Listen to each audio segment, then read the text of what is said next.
Welcome to episode 1026 of The Sleeper and the Bust. I am Justin Mason, joined by Jason Collette. Jason, how you doing? I'm in a much better mood since we last talked. Yeah. I don't know. If you follow me on Twitter, like I kind of hit my breaking point Wednesday night. I tweeted the GIF out of uh, what's his face from Entourage Mm. throwing the phone against the wall. It's like when I got the news, like we're 6 p.m. deadline. I was like, I'm done. I went to bed. My wife is like, why are you in such a pissy mood? I'm like, because I hate the people that run baseball. They're driving me nuts. And then Thursday, I'm on work call and I'm getting updates, and I'm like, I'm not going to allow myself to get hurt again. And then when the stuff finally came through, I'm on a video call and you can just see the smile come on my face. And somebody was like, "Is baseball back?" I'm like, "It is." And so that's why today you see me wearing the old throwback Devil Rays hat and shirt and jersey, and here we are. So we get to talk about actual baseball that's really going to happen. Yeah, I'm pretty stoked. It's and we didn't have a ton of moves to talk about on Friday, but the moves are slowly coming in. We still don't have any of the big guys signed, right? No Correa yet, no Schwarber, no No hitters, no big hitters. Story. We've had Hmm. what's I would essentially say the big pitchers, and that's Hmm. not surprising that Boris took care of his pitchers first, especially given the risk of the pitchers that were involved. So that's not surprising. But yeah, we're waiting on Freddie Freeman. It would be funny if Freddie Freeman did like a college recruit thing and just stuck some hats out on the table and just like put his hand over it and like, hey, this is where I'm going. The baseball version of the announcement. Exactly. Because it is crazy. You and I were talking off air before we got started. Yeah, these guys had 72 hours to get to Florida or Arizona. Today was mandatory report day, and so they had to be there today. And but if they weren't already there working in some type of facility or whatnot, they got to find some place to live. And Tyler Glass now asked the Rays if he could sleep in the clubhouse because he couldn't find a place in Port Charlotte, in different places. So they've got to have to do some things. I'm sure they were all trying to work on something, but especially after last week with the up and down to the news, maybe you canceled plans. I mean, I tell you, I was really close. I'm supposed to be in New York 2 weeks to Auctioneer League, and I about canceled my flights because the whole discussion was we're going to push things back until at least the 8th. I was like, you know what? I'll get around to it. It's still free. Remember, folks, most of the time you can make a hotel reservation for free, and you can still cancel it up to Hmm. 24 hours before. So I'm like, I'm not going to change that. And thankfully, the flights, these days most airlines are allowing you to change, and so I was like, yeah, I'll just wait. So I didn't touch anything. And then 24 hours later, news spins around. I'm like, yay, I didn't touch anything because almost in a moment of spite, I was just gonna, I'm canceling that. I'm canceling that. Forget this, and I didn't. So happy. Yeah, I'm excited too. Do you have any predictions on where you think Correa, Story, and Freeman go? I don't. I don't have any predictions anymore. I just honestly would rather wait until we know where they're at to discuss any kind of probabilities. Because I mean, we've got enough volume of these minor-ish and these pitching moves and some of this other news. We got enough to talk about and speculating. Hell, they may have a signing right in the middle of why we're talking. So in the next hour or so, as we're talking, we'll keep an eye on the alerts and see what comes up. Be like, hey, we've got some news to cover. Yep, and we are live here on all my social media platforms. Figured since it's just you and me, because I apparently forgot to schedule someone for today. Thought I had, but I did not. I figured we'll just stream it out to everyone live, and if signings comes in, feel free to throw it in the chat, or if you have questions, feel free to throw in chat. But we got a ton of moves to discuss. Let's start with Angelson Simmons to the Cubs. I think people thought that they might be players in the Correa or Story market. Probably not after them signing Simmons. Any interest in him fantasy wise, and what does this do to Nico Horner? That's the issue. To me, it's that side of it because there was a lot of late interest in drafts with Nico Horner and Nick Madrigal. Nick Madrigal, I don't think that moves off second, but if they want to bring in Simmons and his defense, maybe Horner moves over and takes some of that time from Madrigal. At second base, so that's where I see that trickle down impact to that because you don't bring in a guy like Simmons just to sit him. to there. I mean, maybe it helps a little bit there on some of the pitching values. But the other piece of this, and I only bring in Madrigal because maybe it was Vlad Sedler was talking about like, hey, these are some numbers like 12 stolen bases. I said, I want the under. And I think we talked about this during the offseason on him in particular. I do like him. He's one of those guys in that bucket of necessary targets for certain builds as you're drafting. But with him coming off hamstring surgery, not just hamstring recovery, hamstring surgery, I'm very pessimistic about him with double-digit stolen bases this year. That said, I still want him to, if I've got my Gallos and my Sano's and my Sanchez, I have my certain types, I still would like him in that capacity, but I'm very much down on him running this year, given that he's coming back from surgery. Would love to be wrong, but that's where I see a trickle-down effect this year with this trade. Hoerner gets some time because they're kind of the same guy, and it would have been fun to see them at 8-9 in the bottom of the lineup to set the table for the top. But that's where somebody's got to lose some playing time, and it could be both of those guys for Simmons and his defense. Yeah, I think you're probably right. I think Hoerner obviously loses the most playing time and probably becomes a super utility infielder, a guy who can go and play third base and give Patrick Wisdom time off, or if Patrick Wisdom kind of turns back into a pumpkin, maybe he can take over the third base job and, spells Simmons and spells Madrigal. But yeah, I think unfortunately for Hoerner, he's probably the odd man out in this scenario. Which, it's unfortunate, but I don't think many of us were really drafting Hoerner outside of like 50-round draft and holds, and or NL only. So yeah, it was. He is. Both these guys I've seen go in the late. I wanted to look, pull up TGFBI to see where they went in my particular. So like you can do the same, but I'm going to look and see where Hoerner went. Man, I wish it was easier to search the grids. It drives me nuts. What league were you in? 626. Madrigal went in the middle of the 27th round. Hoerner went 377. Yeah, Hoerner went in the second pick of the 26th round.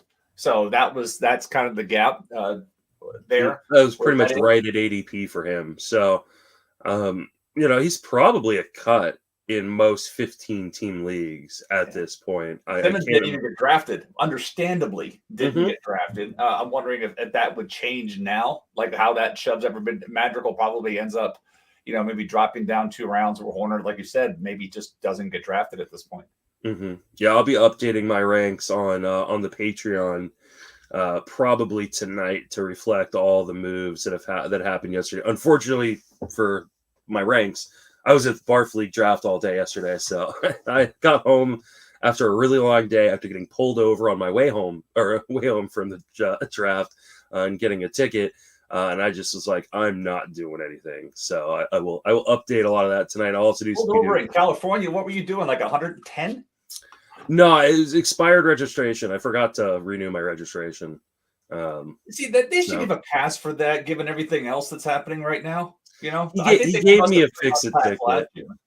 Yeah, he gave me a fix-it ticket, so it's not a big deal. I just got to make sure I get it done. So, but it was one of those things. Saw the lights go on, and I was like, damn it! I know exactly why I'm being pulled over right now. I got pulled over in high school. I got pulled over. I had just come back into town that morning. I had been out of town all summer at my dad's. Came back and I knew that my car tag, and I was on my way there, and the guy pulled me over as I was pulling into 7-Eleven, get a Slurpee. And I was like, I am literally going there right now. Here's the paperwork on my car. He goes, I'll follow you there. I'm like, done. It's right down the road. I just had to get a Slurpee. It was one of those things too, where I was starving. I hadn't eaten all day. It was like 7:00 at night. I was just about to pull in an In-N-Out burger, and I'm like, oh my God, I'm so close. It's right there. I just want to eat something. But yeah, it's what it is. My bad. Don't drive without proper registration or license, people. Let's make sure we get that disclaimer out of the way. Steve Seashek goes to the Nationals. Do you think he poses any threat for saves for Finnegan or Tanner Rainey? No, honestly, it would have to be super, super matchup dependent. I mean, maybe he gets a handful, maybe a three-finger brown handful, right? But it has to be super, super matchup dependent for him. If there's multiple guys on base, they're righties. You really want that double play or something like that. That's the only way I see a path forward for him in saves. But walks have been a big problem for him here of late. And with the 3-batter rule, it's just really easy to say, hey, and that's, if you look at the walk rate, that's really been the problem. As soon as the 3-batter rule came into play, it's like you no longer can just use him against righties. You put lefties in, and he's trying to get you to chase, trying to do that type of thing, and then taking his chance with the righty. But he's too he's too risky. You can expose him rather quickly in that regard. So no, unless somebody has exhausted all their lefties on the bench and they only have righties, I don't see it happening. Yeah, this is actually for me a little bit of good news in terms of Kyle Finnegan and his chances to hold on to that job, because that's who I think is probably the guy at the start of the season. And a lot of people are drafting Tanner Rainey. I think Tanner Rainey's been going ahead of Finnegan in ADP. Oh yeah, he has been. But I think Finnegan's going to get the first shot. And if this is the kind of moves the Nationals are making to bolster the bullpen, that's a pretty good sign that Finnegan will likely at least start with a job. He may not keep it. Randy may supplant him. Someone else may supplant him. But I don't think Steve Seashek is much of a threat. The big trade that happened yesterday was Isaiah Kiner-Falefa being traded to Texas. Oh, sorry, being traded to Minnesota. Mitch Garver heading to Texas. What were your thoughts on this deal? That was kind of out of nowhere. And so that got interesting when I saw it. I was like, wow. But then you look at it, it appears, and this is where it gets a little interesting with Minnesota. They go from having Simmons at shortstop to now apparently playing Kiner-Falefa there. And Kiner-Falefa, for outs above average last year, did not perform well. When you look at where that club was, I mean, Simmons was a 16 outs above average guy last year at shortstop. Kiner-Falefa was a -7. So if you are somebody who has that Minnesota pitcher, that's the downgrade that you just took defensively from that. Now understand, Polanco was the guy on shortstop. He wasn't projected to do much, but this hurts defensively, and that's where I'm a little concerned about the trickle down effect with the Minnesota pitching staff, because that defense takes a plunge. But having Josh Donaldson, as long as he stays healthy on the field next to Kiner-Falefa, should be able to help. You would expect him to be able to cheat a little more towards the middle. So we'll see how that plays out. I'm a bit concerned for my Luis Arias shares, because he is now currently the projected DH for that club. But if they make another signing, then he becomes the utility guy. And right now, but I don't believe they can take Arias out of this lineup, because he's honestly the only guy that projects out of that leadoff spot. He knows how to get on base. 374 career OBP as a major league hitter. Nobody else in that roster outside of Josh Donaldson can claim those OBP chops, and they're not going to have Josh Donaldson hit leadoff. So that's where I'm trying to buoy my hopes for those Arias shares, because I want to say I have him in 4 or 5 drafts because of that particular thing. But I'm concerned now. I wasn't worried at all. Now I'm concerned, but I also share that concern with Minnesota pitchers. Not that I was targeting too many, but your Joe Ryan, your Bailey Ober, different types of things with the downgrade at defense at shortstop from going from Simmons to Kiner-Falefa. Even though he was a Gold Glove, whatever, he's really excited about playing shortstop. I don't know if he's also going to catch. What they're going to do at catcher.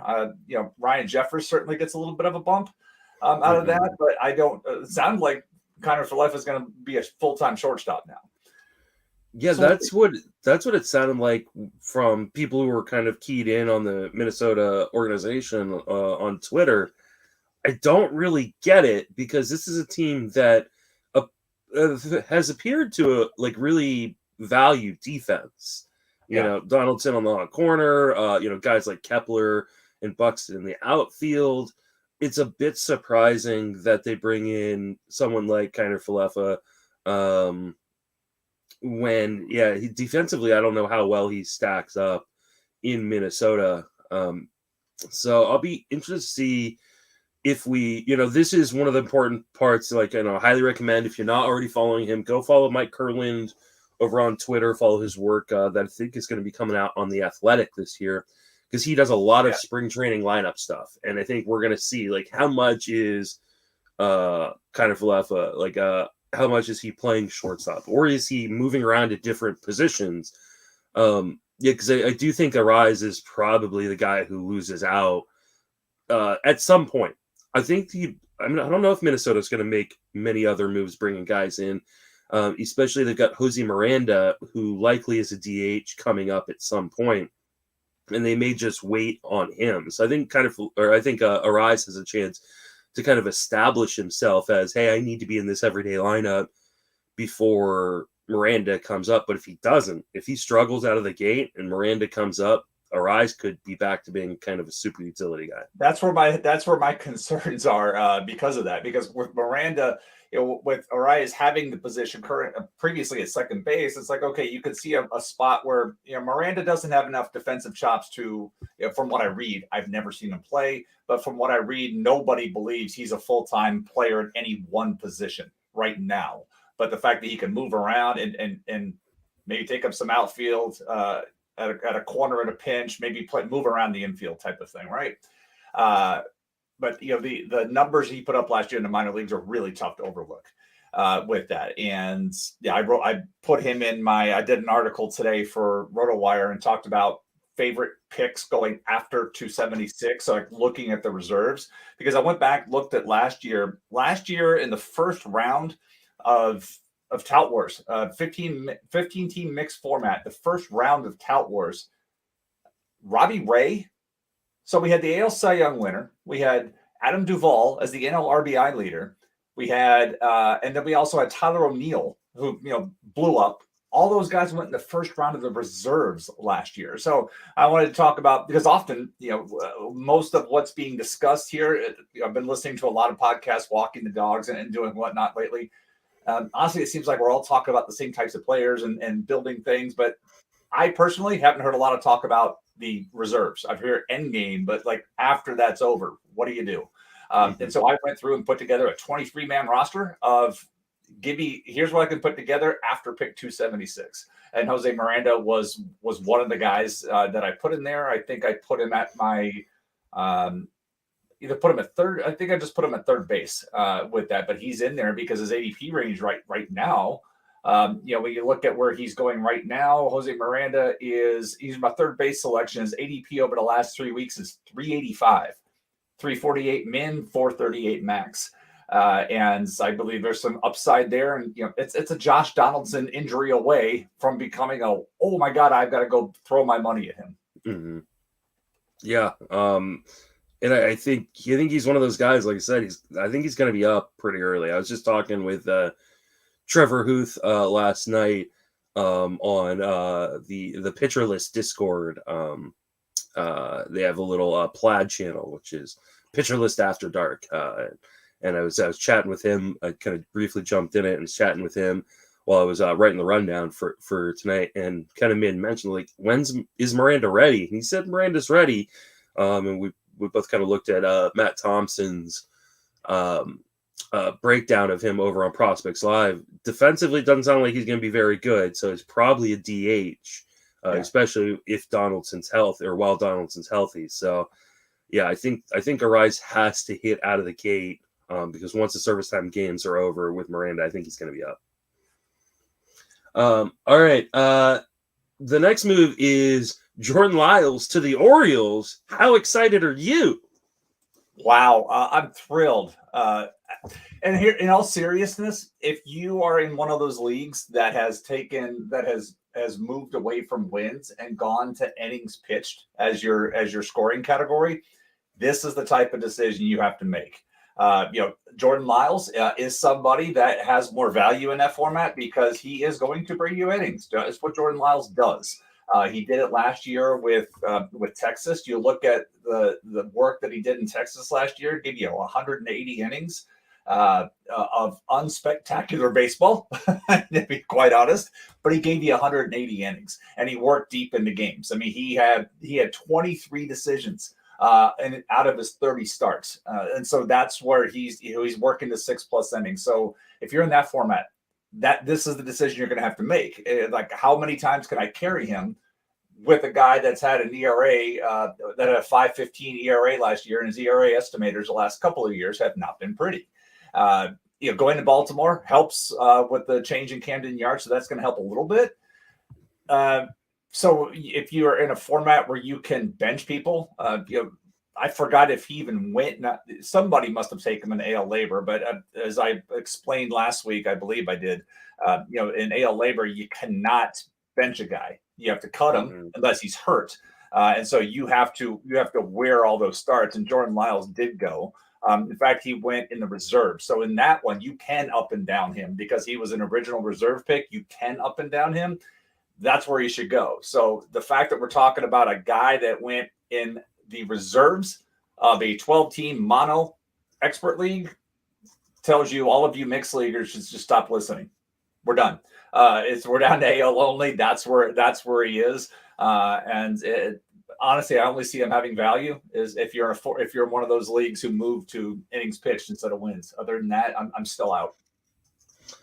Yeah, I don't think they're. I mean, outside of AL only, 12-team AL only. Like I don't even want him there. Like I mean, I guess you just get innings, but there's really no format I want Lyles. Well, this particular, this was Todd Zola's pick, and he picked all pitchers in the reserves, which is becoming a more popular trend in the mono leagues. But he took Chris Bubich, JT Chargois, Tyler Hearn, Brad Keller, Aaron Loop, and Jordan Lyles. So it's just a matter of, hey, I'm going to cycle through and do what I need to do. Because in this league, I can tell you from previous experience, when you lose somebody, it's like the free agent pile is who has a pulse. That's what it is, but who has a pulse. That's why I've got Honeywell, Phil Mason, and Tim Miza. Those are my reserves. So I'm able to, DeMarcus Evans is on my active. Likely going to get demoted to start the season. I'll just flip Tim Miza in there, and I can demote. I don't have to cut a guy that gets demoted. I can move him down, but I can't just say, oh, he's got bad matchups this week, I'm benching him. Nope, you got to ride it out in labor. That's a rough format. I mean, it really is. My original home league was similar to that, AL only, and you could only take a guy off of your active roster when there was a natural opening, so injury or demotion, and it was brutal. Next bit of news, and I kind of combined something else with it. Tony La Russa expects Craig Kimbrell to be on the White Sox opening day roster. And the kind of pairing news piece that came out today, Corey Knebel will be the closer as of right now, according to Gabe Kapler. These are two guys I believe you've drafted, and I think you may have even drafted them in the same draft somewhat recently.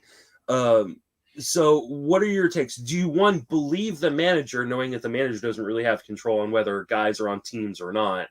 So do you think, obviously you think both these guys will be closers in some location if you've been drafting them, but especially the Kimbrell news, how much does this scare you that they could potentially not trade him? What else is he supposed to say? What else is La Russa supposed to say?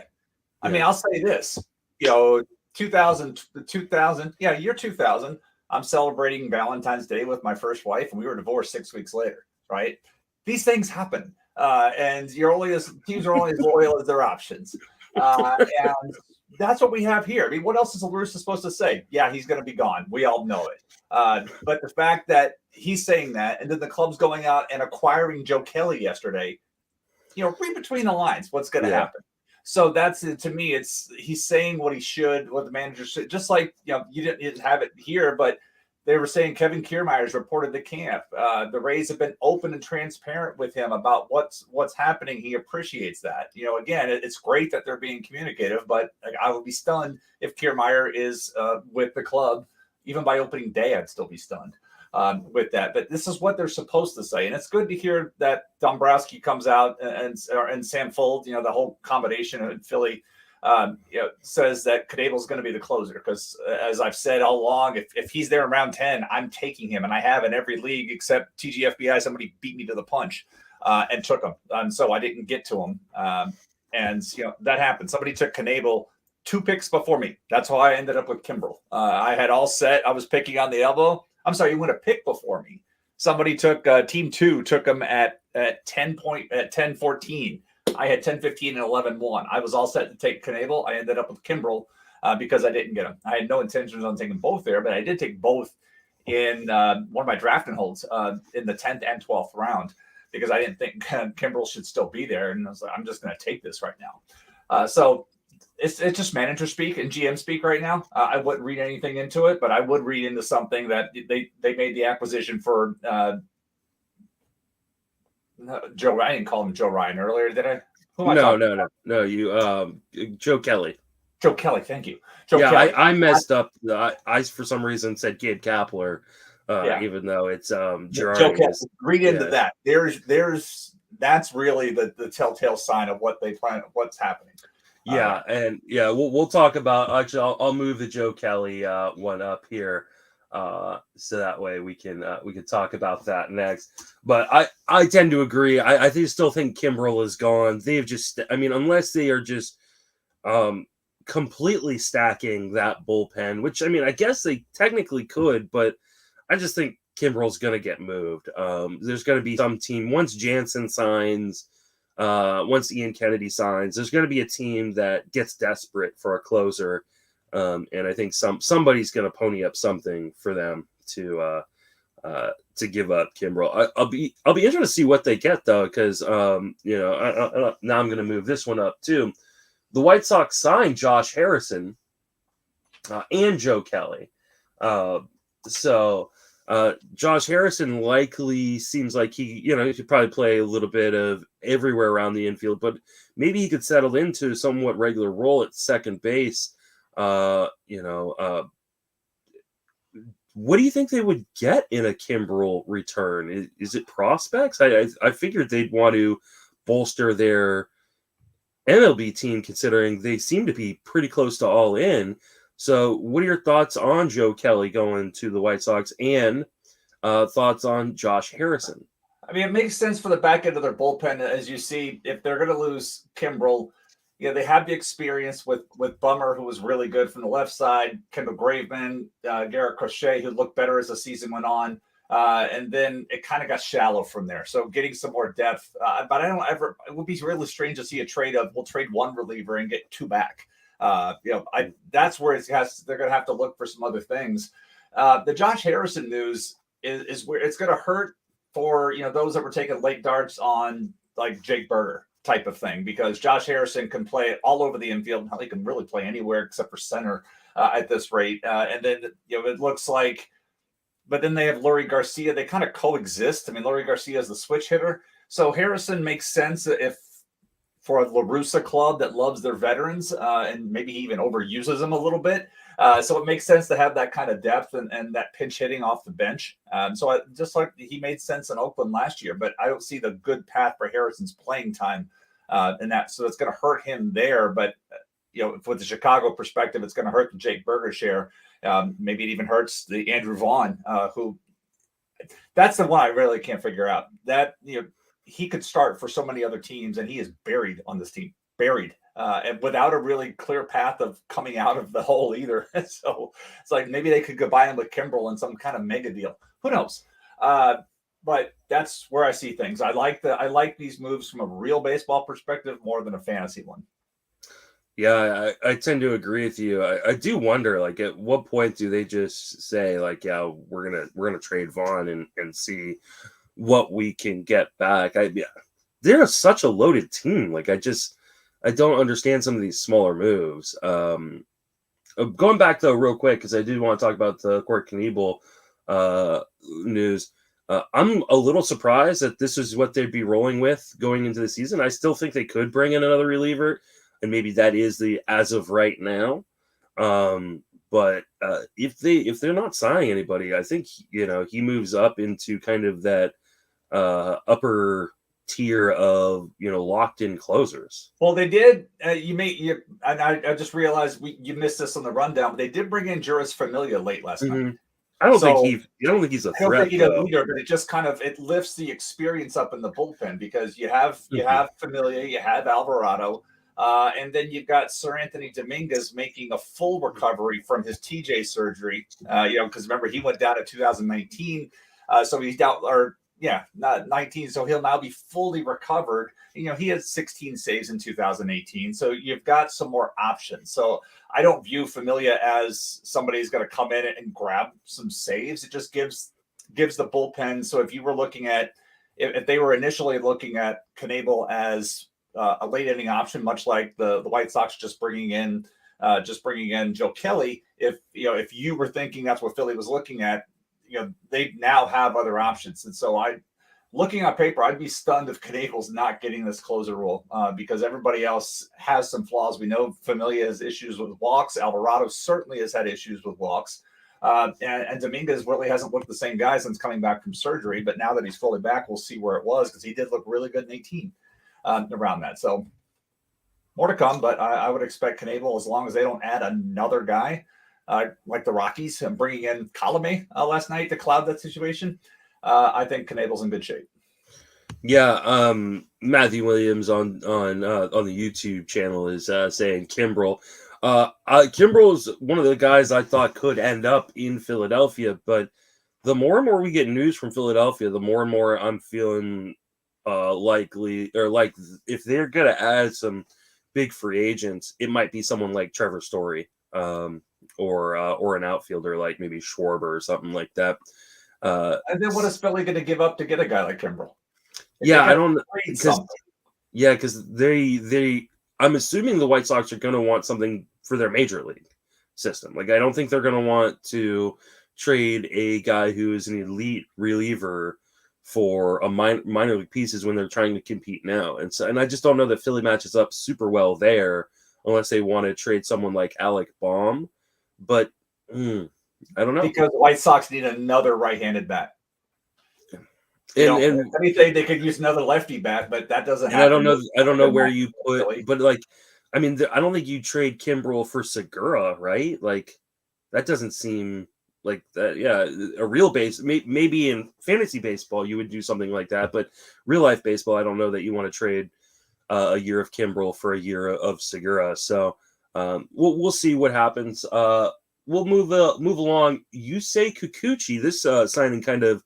I kind of missed it because I was driving down to San Francisco when it happened, and then learned about it kind of halfway through the drive. He signed a deal with the Blue Jays. What are your thoughts of Kikuchi going to Toronto, and what does this do for Nate Pearson's shot at making a rotation in Toronto? Yeah, the starting backwards, it obviously lessens Pearson's shot, but that may be a good thing. I mean, let's not forget. He's got size, but he's had trouble staying on the mound. So why not ease him into that role and let him work in a swing capacity like Michael Kopech as the White Sox brought him back last year. So maybe Pearson could be the 2022 version of what we saw from Michael Kopech last year. He certainly has the stuff to make that happen.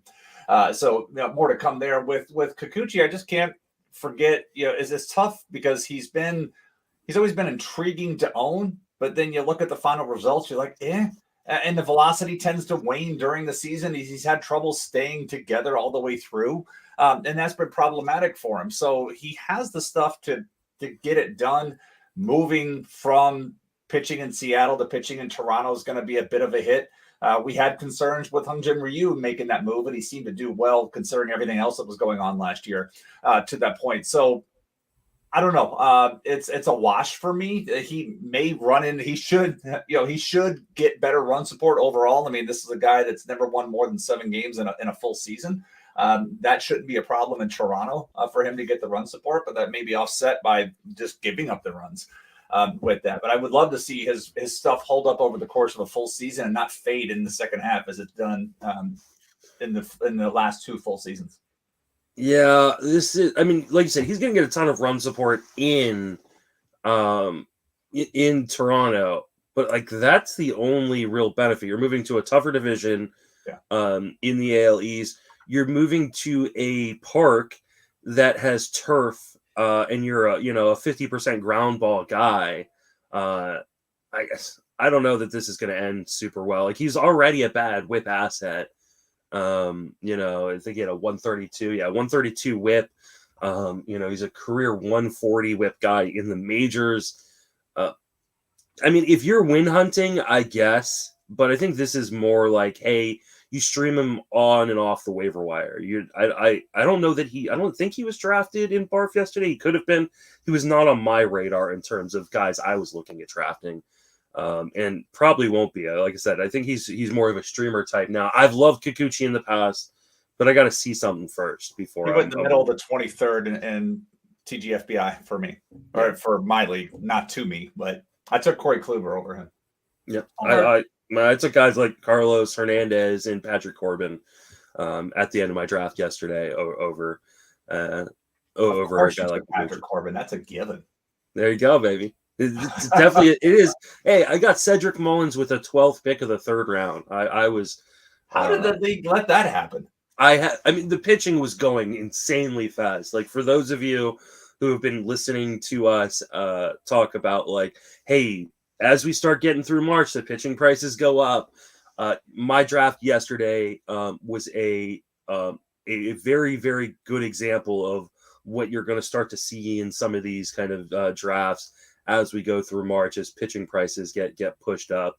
Because by the time it got back to me in the 3rd round, and really by the time it got to me in the 2nd round, I had I had pick 12. So by the time it got to me, what is that? Let's see. I don't know, like pick 17, pick 15. Pick 19. Mm-hmm. Cole, Burns, Wheeler, Cole, and I think someone else were all off the board. Wow. Like I was hoping either Wheeler or Woodruff would make it back to me. Not a chance, especially with Toby in my draft. But so yeah, pitching prices going up huge. Kurt Suzuki signs with the Angels. Do we care? I do. I care because that hurts the Matt Thaiss shares. If you were somebody like me that was taking Matt Thaiss as first base eligible because he's going to be the backup catcher and you wanted those 10 games, that hurts. In the first round of AL Labor, that's who I took in the first pick of the reserves because my catching situation was Eric Haas and Zach Collins. So I'm like, okay, I need another option here. Let me go this way. Next pick, Eno takes Stephen Kwan, who I like a lot better, but I was trying to go for let me do some coverage here, and then the Angels go out and do this. So that pisses me off. So I care because I have like 3 shares of Matt Thaiss, guys, however you want to pronounce. I need to get that. I think it's Thaiss. So I have those shit. That's going to hurt because the path for him becoming major league viable in short order is now delayed. Yeah, I agree. That's kind of the biggest part of this news is that, yeah, it really hurts Matt Theiss's value and potential to pick up catching eligibility. And I've got him in some DCs. By the way, I looked up his pronunciation because we should do a better job. Say it again. It's Thaiss. Thaiss. Okay, Matt Thaiss. Yeah, I looked up his pronunciation on BREF. There we go. So Matt Thaiss.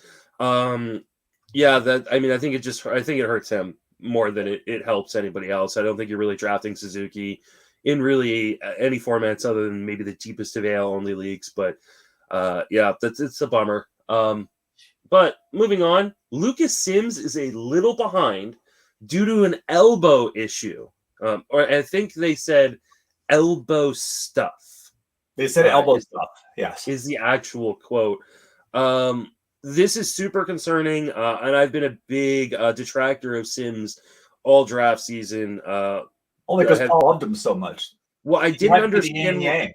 He had not successfully closed the game since June 16th of 2021. I didn't understand why people were like pushing him up as like, hey, this guy's the closer in Cincinnati. One, I don't think there is a go-to closer in Cincinnati. I think it's going to be either a committee or last man standing if people just get hurt. I'm ready. Yeah. At this point, so at this point, it could be just about anybody. What are your thoughts? Like, are you going to still draft Sims, or is he pretty much jump off your board at this point? And 2, who would you draft in the Cincinnati bullpen? So he's been higher. He's gone higher than I've looked at him in draft. So I'm on it. He's never even been on my radar because somebody else has been more aggressive. I do like Luis Sessa quite a bit in that bullpen. And honestly, when I'm talking about late inning relievers, I like to frame it as decisions because I took a guy like Josh Stallant last year who didn't close full time, but he had 4 wins and 5 saves. There's value in that in this fantasy, the where pitchers are these days. And so I like Luis Cessa there, but I believe this news comes as for those looking at Art Warren as a late option, because Art Warren's there. I mean, his sliders just filth. And oh, by the way, he can still throw upper 90s with his fastball too. But when you take a look at this, and the only reason, I mean, let's hope that Sims, the elbow stuff is fine. But I mean, we're just a couple of days off of learning that Cody Hoyer was dealing with elbow problems last year, and the Cubs were trying to let him pitch through it. And they were saying they were working all this stuff. And it turns out he needed TJ. And then speaking of TJ, we're only a year removed from TJ Antone going down with TJ himself, trying to pitch through elbow issues. And so when I hear that, I was like, oh boy. I was already in on Cessa and Warren, but with this news about with Sims dealing with some elbow stuff, I want to see what happens first. But I would lower him down, and maybe that pushes the Reds to make a move. Maybe they go out and get Ian Kennedy. I don't see them making a trade for a Kimbrel type, because I also don't see the Reds being a competitive team this year. So why not just go get somebody who can do the job and give them some bullpen depth with that? Because this is unfortunate. I mean, they have a lot of swing and miss potential in that bullpen, but after what happened last year with TJ Antone, they should prepare accordingly. Yeah, there. Matt Williams in our chat said, "What about Kimbrel for Moustakas?" I don't know. I mean, I guess, like I say, if the first thing that comes to mind is I don't think the White Sox or the Reds want to like take on Kimbrel's contract, but it would only be for 1 year, and then they'd be offloading the Moustakas contract. So you want to take on the Moustakas contract because that's got 2 more guaranteed years. Yeah, and an option. So I think he's due something like 30-something million. I don't know that the White Sox would do that deal. I think the Reds would have to include something. But 34. Oh wait, I'm sorry. He's got 16, 18, and a $4 million buyout. So $38 million. Yeah. Over the next 3 years. The first 16 is kind of washed because it's 17 mil, I think, on Kimbrel's deal. So, but yeah, do they want to spend another 21 million on top of that? Between the 17 million and the 4 million buyout. So I don't know. I think that's an interesting discussion though. As far as Sims goes, Sims just drops off my board. He was super low on it to begin with. I'll be moving him down quite a bit. I'll be moving Art Warren up. I think Art Warren is really, really interesting. Luis Cessa, another guy I will be moving up my board as well. I took Art Warren in the 29th round of my barf draft yesterday. A little surprised that he was even available. He was my 4th reliever that I took. So, or maybe even my 5th reliever. I think he might have been my 5th reliever that I took. And I just took it because he was still around. I was like, you know what? I'll probably know pretty quickly whether or not he's the guy, if there is a guy in Cincinnati. I'll know pretty quickly into the season, and I can drop him for a streaming pitcher if I need to. So, Art Warren's a guy I'm leaning towards, but Cessa's definitely a guy we want to keep an eye on. But my guess is it's a committee. Like that's what Cincinnati has done recently since trading Iglesias. It's been a committee.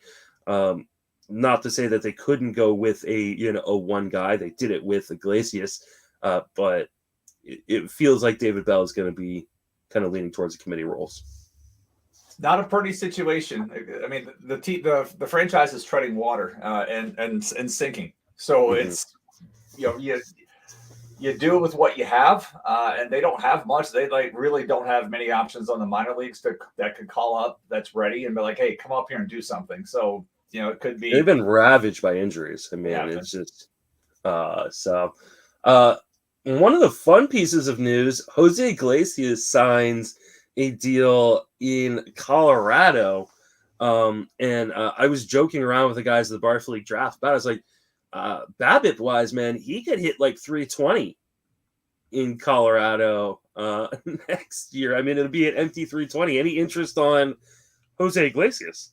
I mean, aren't we just like 2 years removed from him doing that with Boston? Yeah, and then 2020 hit 373 for Boston, for Baltimore. Yeah. which was insane. I mean, wasn't he the league batting leader? Did he get enough at bats to qualify? He didn't get enough at bats to qualify. So it would be the emptiest of things, but somehow he managed to hit 9 home runs last year, 11 in 2019. If there was going to be a path of viability for fantasy relevance for Jose Iglesias, he's found it. This would be the place for it to happen. So, yeah, in a mono league, sure. I would take a chance, but you make a great point. Like, he can literally slap the ball around with a bunch of weak-ass contact and find some batting average. But like, leave it to Colorado to do something like this. I jokingly tweeted yesterday because yesterday was Rod Carew's 77th birthday, and they had a picture of him holding the bat at 77. I'm like, who needs it? They're like, who needs a DH? I'm like, Rockies on line 1, because that would be right up their alley. We're like fingers crossed that they said Nelson Cruz was close to signing with a National League team. That would be an awesome place for him to do it. But at his age, I'm assuming he really wants to chase a ring, and Colorado, that's not going to happen there. So you have to wonder where things move around. I mean, I guess Garrett Hampson shares, if you're still in on that bandwagon, they're going to hurt a little bit because it drops him down. But you don't bring in a guy like Iglesias just to say, hey, he's not going to play. And so, he's found fantasy viability by landing in the one place that should give it to him. I see the comment about 650 at bats. It's going to be really tough to do hitting 9th, but who knows? This is the Rockies. Maybe they'll have him hit leadoff. Yeah, that's what I was just wondering. Like, would the Rockies move him up the lineup? They just fired their data guy, so who knows? Maybe Mountford. Did you see the he's hitting leadoff? Did you see the response to that tweet about them firing the data guy? Like, oh, he figured out how to win games. Yes. Right now Roster Resource has him hitting 9th. I don't know if this hurts Garrett Hampson as much as it hurts guys like Sam Hilliard. I wonder if Sam Hilliard kind of loses out in hand, or maybe it's a platoon between them, and then Hampson would lose out. Either way, it's just not guys that have really been drafting a ton of this year. So yes, I hate Robert Stevenson. I see that too. Yeah, they hate Robert Stevenson too. We'll get to that here in a minute because that's on the rundown as well. Damn it. But as far as Iglesias goes, I mean, is he any worse than, at least, what will likely be end of season numbers than Nick Madrigal?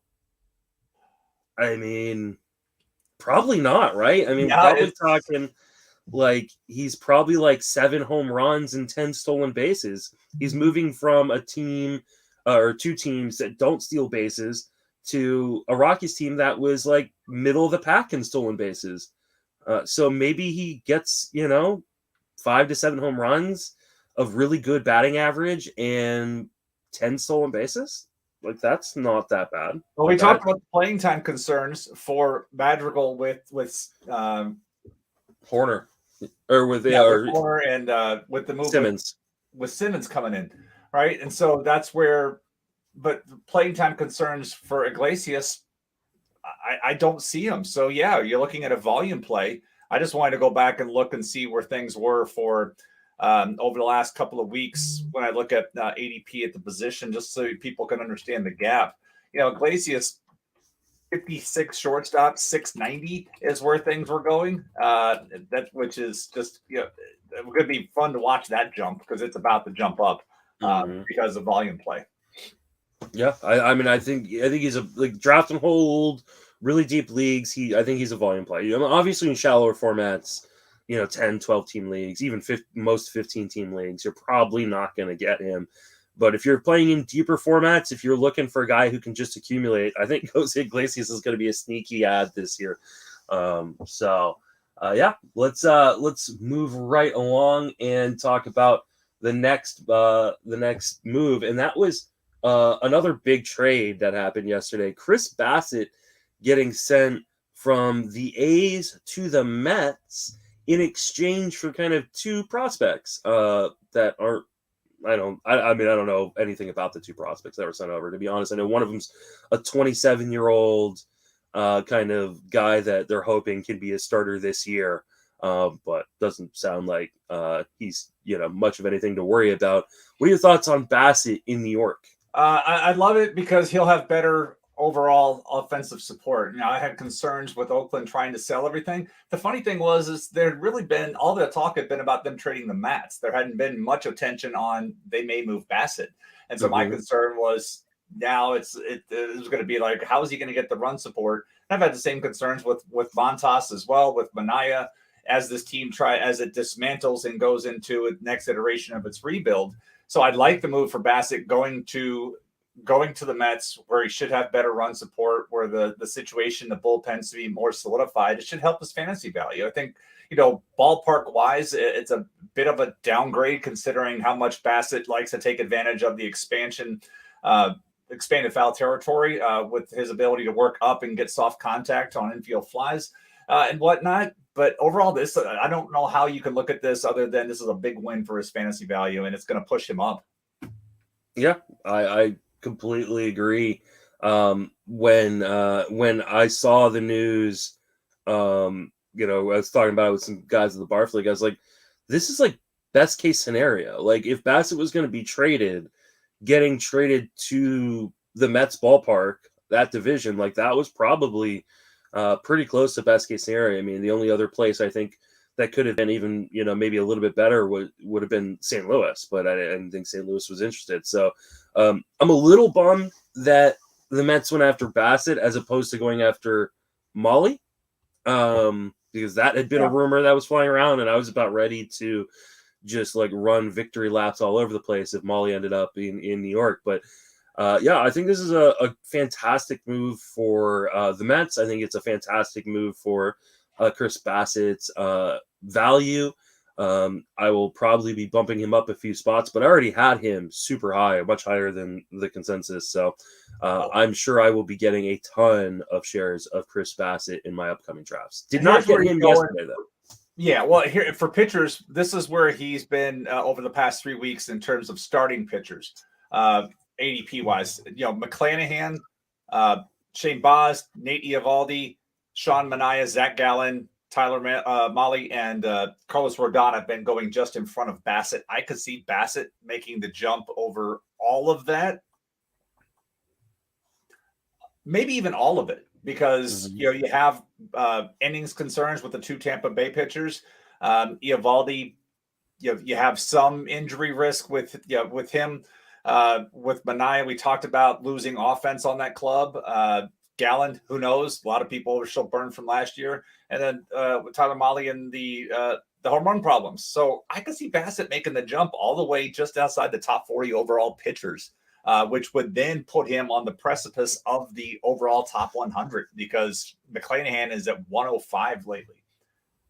Yeah, he the beautiful part about my the ranks we have over on the Patreon is that I have done the ADP in those updated the ADP, and so you can actually sort by the ADP and see where they rank without the relievers. So Bassett is the 39th starter coming off the board on NFBC currently. A bunch of the guys who are going ahead of him, I already had Bassett ranked above him. So I'll have to see if I'll even move him very much at all. I'm sure I will, because I had him as my 32nd starter. I'll probably move him 1, 2, 3. I'll move him up at least 3 spots, and he'll be a top 30 starter for me. So, hey, we got breaking news because one of the person in the comments pointed it out. Joel Sherman reporting that Adam Ottavino is now a Met. There we go. Let's talk about that though. So, breaking news: Adam Ottavino. Do we care? Why not? I mean, if you look at the bullpen, obviously Edwin Diaz not movable. It's an interesting signing because their entire bullpen is right-handed. Their entire bullpen. If you look on the depth chart, roster resource, everybody is right-handed, and that's the value that Ottavino brings with that slider is that piece. But that's maybe the one piece that Castro's a sinker slider type. It's just an unusual signing. Yeah, he's got late inning experience, so he could find himself in the late inning depending on the matchups. I'm not like fading him like Steve Seashek saying that he's, there's too many risks there with the 3-batter rule. But this is just an odd fit given that everybody else in that club's already right-handed. Yeah, But Ottavino's also from New York, and maybe he just wanted to stay home. I know that they've been talking about bringing in a lefty. I can't remember which lefty it was, though. There's not many lefties left on the market, so that'd be interesting to see who they potentially could bring in. So, I don't think. He clearly isn't going to challenge anybody for a closing job. He's not going to challenge Edwin Diaz. I don't even think he's first or second man up. Nope. I think he's just a depth piece at this point in his career. So, interesting, but I don't even think he factors into holds leagues for the most part. So, 1-year deal, $4 million. Yeah. Someone was telling me that on Twitter the other day that, because I had said, I think Knebel could lose his job if the Phillies bring someone else in. They're like, and he could become the setup guy. And someone's like, $10 million for a setup guy? Come on. And I'm like, $10 million isn't what it used to be for these relievers. These teams pay these relievers like $4 million for a middle of a bullpen. Yeah, that's sounds about right. So, Nico Goodrum signs a deal with the Astros. We'd gotten a question about this one earlier in the show. P. Roth asked, Nico Goodrum to Houston is going under the radar. Is Jeremy Pena in trouble? Because he's the guy who was slotted in as the shortstop with Correa leaving. What are your thoughts on this situation? Possibly. I mean, I like if the Astros do make a move and bring back Correa or bring in Story, at least gives them another versatile player. I mean, this has been kind of the Ledmus Diaz role where, hey, I can play all 4 spots on the infield. Let me do that. And Goodrum is certainly capable of doing that, plus playing the outfield. So it's nice to have the versatility of a guy that can, literally play any position on the not pitcher and catcher with it. So that's that to me is where it gets interesting. Diaz is still on this roster, but Goodrum's also a switch hitter, and that's one of the things that was missing on this club as a left-handed bat on the bench that could do this. Everybody else, Pena right-handed, Diaz right-handed, but the fact that Goodrum is a switch hitter gives him that kind of option of versatility. So I like the move. What I don't like, I want to see how it plays out. So maybe if they don't, if this is the team we're rolling out, then Goodrum could make the jump and become the guy at shortstop, hitting in the bottom of the order either way. But it's a good move for him. Another one of these, I like it more as a real baseball move right now in the current context. My fantasy evaluation of it is to be determined based on what else they do. Yeah, this is an interesting fit. I can't imagine that this is who they're rolling with. Like, I think if this is the team they roll with going into the season, one, I don't think they will. I think they're going to, sign somebody else. And I do think they're going to bring Correa back. But I can't imagine defensively they want to go down from Correa to Nico Goodrum at shortstop. Like, it just, I think if this were the team that they're rolling with, it's probably Jeremy Pena as the guy. Because he's a better defender than Goodrum at short. That being said, like, I think Goodrum could be really interesting if we could figure out 450 plate appearances. He could be really interesting for fantasy. I just have a hard time figuring it out where he's going to find those 450 plate appearances without injury. Luckily for him, this team is a team that gets injured a lot. You know, you've got Michael Brantley, you've got Bregman, who's been injured a lot. If they do bring back Correa gets injured a lot. So I think he will probably find his way to 350, 400 plate appearances and maybe more. Deep AL or AL only, I think he becomes interesting. Draft and holds, he becomes interesting. But I think that's about it for right now. If we get close to a draft or close to the start of the season and they haven't brought back Correa or Correa signed somewhere else, Story signed somewhere else, then I start going, okay, maybe we can pencil him in for 500 plate appearances or even more. Zach Wheeler, or sorry, Alex Colomé. We'll get to Zach Wheeler here in a second. Alex Colomé to the Rockies. Jason, are you okay? No, I'm not okay. This sucks. It sucks. As somebody who has so many shares of Robert Stevenson this winter, no, I don't like this. But I'm not giving up. I'm not dropping Robert Stevenson either, because it's not like Colomé can just come in and be like, hey, look at my track record. I should be the full-time closer, and I'm not going to hear anything differently. Yeah, they may have promised it to him as they were trying to offer him a deal, but I mean, Colomé, look at the numbers. It's just, yeah, he had, what do you have? He had 17 saves last year. He's had the job previously, but he is a high pitch to contact guy. And, as all this stuff we just talked about with Jose Iglesias, like, hey, this is the perfect place for him to go and do something. Like, this is the worst place for Alex Colomé to go. Absolutely. It's all, it's all cutter. It's cutter, more cutter, and then fastball, and the cutter weak contact falling into a base hit.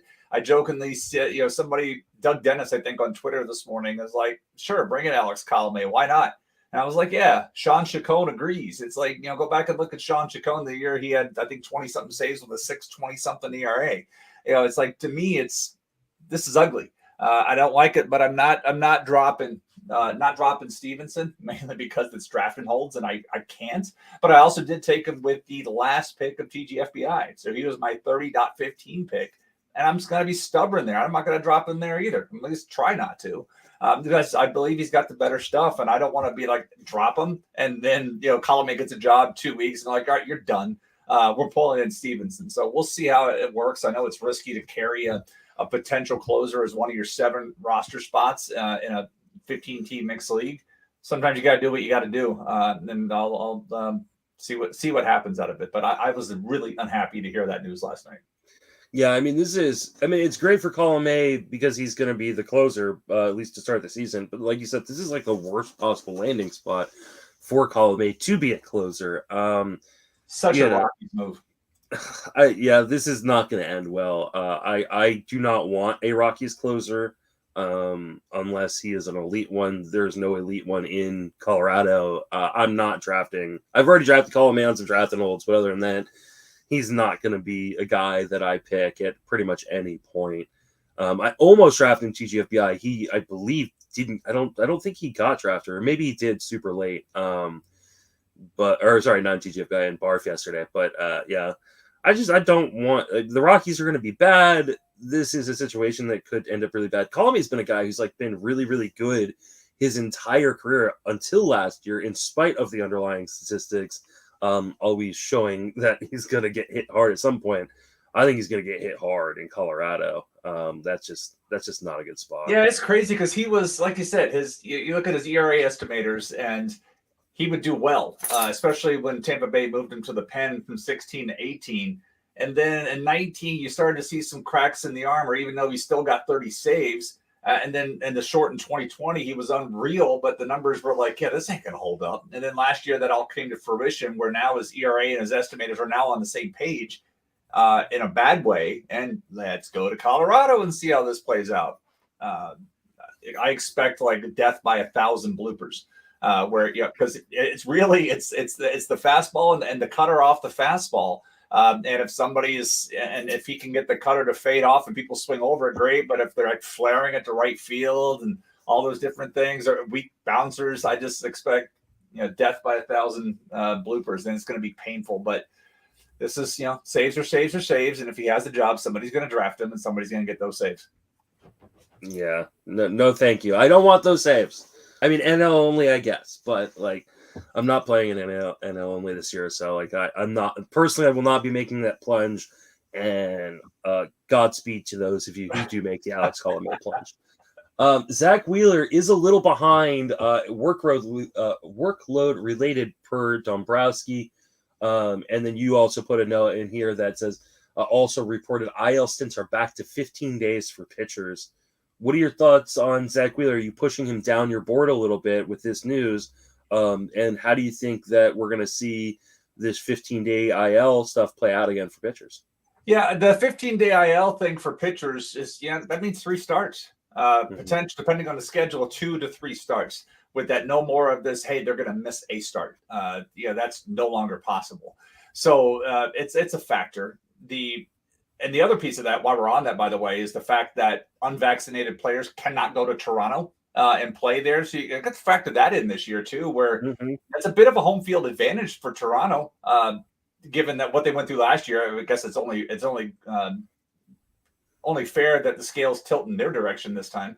But unvaccinated players cannot travel there, so we may have to start looking at that, where some of those pitchers may have to stay home. Toronto may be facing lesser lineups depending on who it is on different teams. So that's something to watch out for as well. And that news broke last night or this morning, so I wanted to drop that in there as well. But to Wheeler, I think it's just a matter, and this is going to speak to a lot of pitchers, just a matter of the routines being disrupted. I've often talked on this podcast how players are creatures of habit and pitchers are creatures of habit, and building up their workloads in spring training, and this accelerated part of spring training where it's now 3 weeks and everybody has been kind of left to their own accord to work in whatever throughout this winter. Like much was made of Mitch Keller working at Tread Athletics here in Charlotte, working through things, but people have been on their own doing whatever they need to do to get ready for the season, and now they're going out and they've got to get from, hey, I'm unpacking my suitcase, to I'm on a major league mound in a regular season game in less than a month's time. So I'm expecting some early, and it would have been nice if the league would have approved like a 28-man roster for the first couple of weeks of the season. That would have been nice to have, but I expect some early, unusual usage of guys, more so than we normally get, because normally, people get to 80, you see somebody warming up the bullpen, they're out by 100 early on in the season.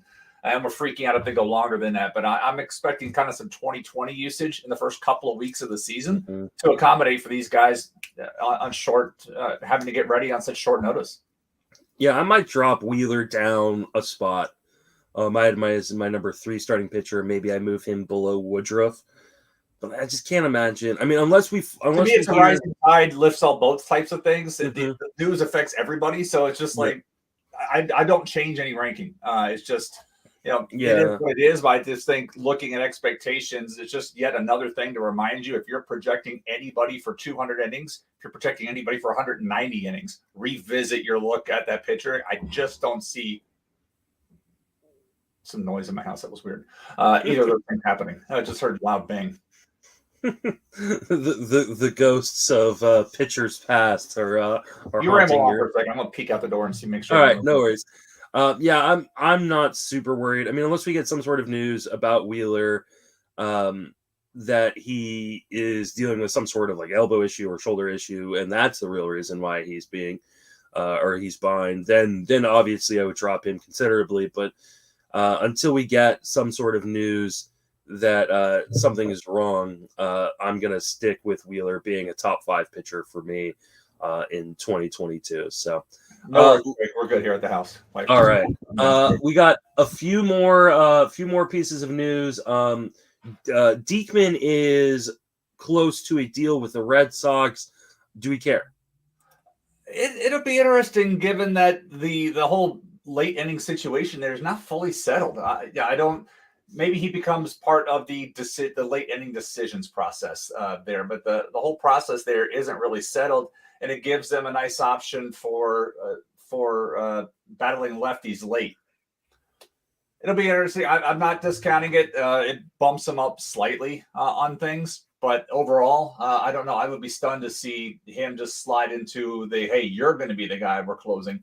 But remember that bullpen, lefty wise, their high leverage lefty last year was Josh Taylor, and that was the only one they had. And now it gives them a little more depth. They did bring in Matt Strahm, but Matt Strahm's arm's got to stay healthy for him to be usable. So AL only format, if we were redoing labor today, maybe reserve pick. He was not drafted as one of the guys in labor this past weekend, though. Yeah, I mean, I think if in holds leagues, like if you're looking for a guy who could rack up a fair amount of holds, I think that's interesting. I think Boston... it sounds like Boston is interested in bringing in another reliever, whether that's, there's been some ties to Kenley, Jansen. There's been, some talk about maybe Ian Kennedy. I don't think they're bringing Kimbrel back. So I think they're going to bring someone in to close. And even if they don't, I think then Barnes is likely the guy, especially with them talking about moving Whitlock and someone else into stretching them out. Barnes was not good once baseball got serious about the baseball and stuff on it. Barnes really wasn't good in that regard. But at the end of the day, we're talking about a guy with a career 5 walks per 9. That's not going to play out full time in a closer role. I don't care what the strikeouts are. 5 walks per 9, and that number hasn't been below that since 2016. Yeah. Dodgers sign Hanser Alberto, which probably means they are not going to re-sign Pujols. Alberto is a lefty kind of killer kind of guy. Any interest in him in NL only? Not really. Nope. That's the news is they don't bring him back. It gives them a platoon partner with Gavin Lux at DH most likely.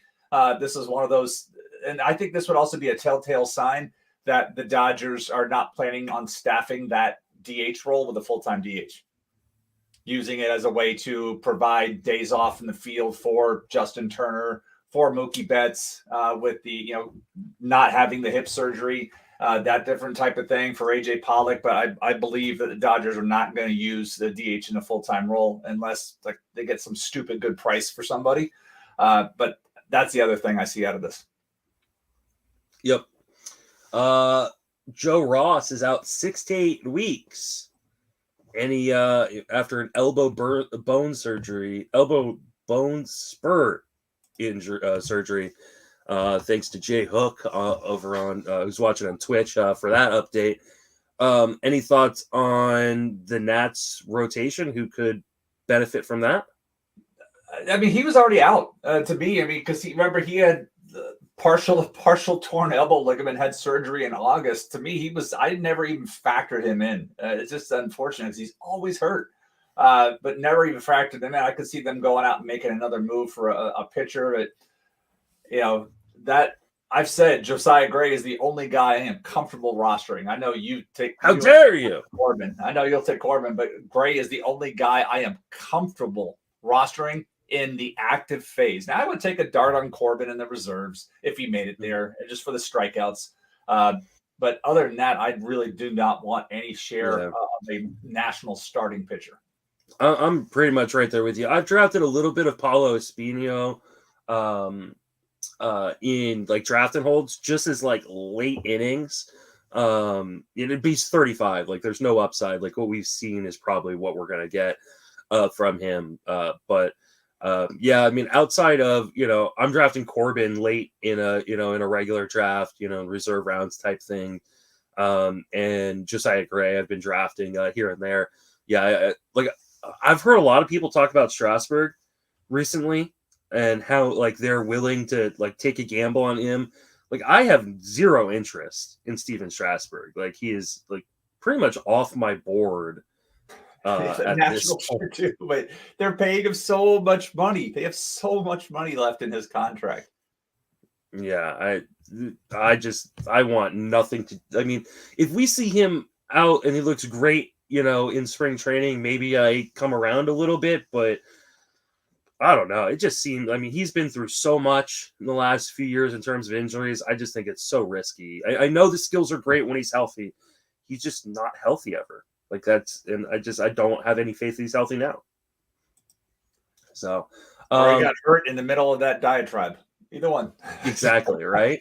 Adrianza signs a deal with the Nationals. That just happened. Breaking news. Do we care? No. As long as he doesn't threaten my Cesar Hernandez MVP 2022 story. In all seriousness, no, I don't. It's just another guy for them to have out there rolling around on the bench. It's going to be an ugly. If you're a Nats fan, I'm really sorry. It's just going to be. Just hope they don't walk Juan Soto 200 times this year. Yeah, they may. I mean, Adrianza right now. I mean, he's probably a super utility guy, can play infield, play outfield. I think if anything, what this does is hurts my boy Luis Garcia's chance of making the opening day roster. I don't think he's gonna now. I think he's gonna go back down to AAA, which, I mean, he's still super young. But yeah, it could hurt. He's got the curse of the options. Yeah, I think he's But and, so and does Ross Bruce Resource Scott. has him now down in the minor leagues to start the Yeah. season. I don't understand why the Nationals continue to bring in these guys that are going to block him. They need to at least see what they've gotten him. Like, give him a shot. Like, I don't get it, but maybe there was a number. They need to raise the average age of the roster because most of the roster was young. But if you're a bad team, this is what you should be doing. I don't know. I don't get it at all. Well, Jason, that wraps up. We did an hour and 15 minutes of just straight moves. And it But felt we got good doing it too. Yeah, we got through them. Hopefully, we'll get some more moves here in the near future. I'm taking a look just to double check, see if there's any other moves that have happened since we've been wrapping up. We've been adding moves as we were talking. It looks like the Phillies are close to a deal to bring back Odubel Herrera. I don't know that I care. Okay. Yeah, so, but, I mean, that Phillies outfield is so bad that he probably could play. They need to make a deal. I'm sorry. I mean, there was an article in MLB Trade Rumors today, like, hey, Philly's looking for outfielders, and they rambled on through all these guys, and it's just like, you don't have an internal solution. Like, you're the Cleveland of the National League. Cleveland's been looking for outfielders forever. They can't find them. Phillies just hasn't worked out. Like, go make a deal. Nick Castellanos, Castellanos, yeah, Schwarber, go get one of these guys. They got to sign them because I don't know what they have, trading asset wise, what they could possibly do for a trade, unless somebody, unless they were like, hey, somebody want a veteran shortstop? Here's Didi Gregorius. We'll take a little bit off, but give us an outfielder. I don't know what they can do in that capacity, but I don't think they have anything. Good luck to Sam Fold and now Sean Rodriguez is now in that organization, so cool for him.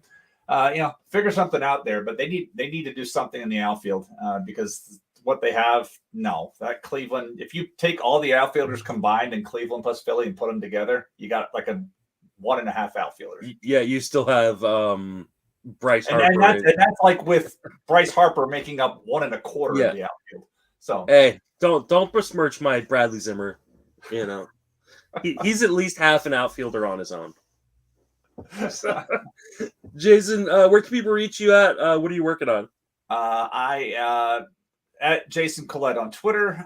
Working, I had submitted just before we got on air an article again about the putting together a 23-man roster based off of picks after ADP of 276 over the past 3 weeks. And so looking at that, honestly, a team wasn't so bad. Probably could compete with that type of team, but it was in a 15-team mixed league. Just wanted to remind people that reserves, be strategic of what you're going to do, whether you're trying to address a shortcoming for what you did in the actives, whether you are trying to hedge your bets. If you take a risk, like, hey, I'm going to take Clayton Kershaw, probably should take Mitch White too if he makes it down there, that type of situation.